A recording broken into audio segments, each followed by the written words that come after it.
Welcome to Sasi's kitchen. வாங்க நேர்களே, நீ சசி ஸ்டைலில் காராமணி பொரியல் எப்படி செய்கிறதுன்னு பார்ப்போம். அதுக்கு தேவையான பொருட்கள், ஒரு காராமணி நல்லா நைஸாக நறுக்கி ஆவி போட்டு எடுத்து வச்சுக்கோங்க. அதுக்கப்புறம் வானிலையில் எண்ணெய் விட்டுக்கோங்க, ஒரு குழிக்கரண்டி எண்ணெய் விட்டுக்கோங்க, கடுகு போட்டுக்கோங்க. அது பொரிஞ்ச உடனே வெங்காயம் போட்டுக்கோங்க. வெங்காயம் வந்து ப்ரௌன் ஆகணும்னு இல்லை, பிங்கிஷ் கலரில் இருந்தால் போதும். பொரியலுக்கு அப்படி இருந்தால் தான் டேஸ்ட்டாக இருக்கும். அதுக்கப்புறம் அது நல்லா வதங்கிட்டு இருக்கும் போது, ஒரு 1/3 வதங்கும் போதே என்ன பண்ணுங்கள், பூண்டையும் போட்டுருங்க. பூண்டு போட்டுக்கோங்க. எல்லாத்துக்கும் பூண்டு வெங்காயம் ரொம்ப யூஸ் பண்ணுங்கள். பூண்டு வந்து ரொம்ப நல்லது உடம்புக்கு, வாய்வை கலைக்கும். நம்மளுடைய ரொம்ப வாய்வை நல்லா கலைச்சி விடும். நல்லா வதக்கிடுங்க. அதுக்கப்புறம் நம்ம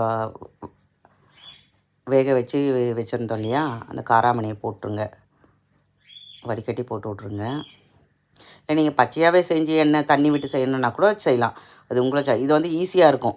அதுக்கப்புறம் கொஞ்சோண்டு வந்து மிளகு, சீரகத்தூள், பெருந்தூள் போடுங்க. இல்லைனா மிளகாத்தூள் நாம் குழம்புக்கு யூஸ் பண்ணுறல அந்த தூள் கூட போட்டுக்கலாம்.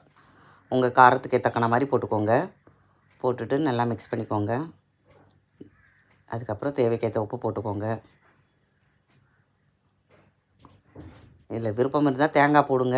இல்லைனா வெறும் முந்திரி போட்டுட்டு இறக்குனா கூட சூப்பரான சுவையான, நாங்கள் முந்திரி தான் போட்டோம், சூப்பரான சுவையான கொத்தமல்லி கருவேப்பிலை போட்டு இறங்குங்க. முந்திரி போட்டாலும் நல்லாயிருக்கும், வேர்க்கடலை போட்டாலும் நல்லாயிருக்கும், தேங்காய் துருவி போட்டாலும் நல்லாயிருக்கும். பிடிச்சிருந்தால் லைக் பண்ணுங்கள், ஷேர் பண்ணுங்கள், கமெண்ட் பண்ணுங்கள், சப்ஸ்கிரைப் பண்ணுங்கள். தேங்க்ஸ் ஃபார் வாட்சிங் திஸ் வீடியோ. தேங்க்யூ.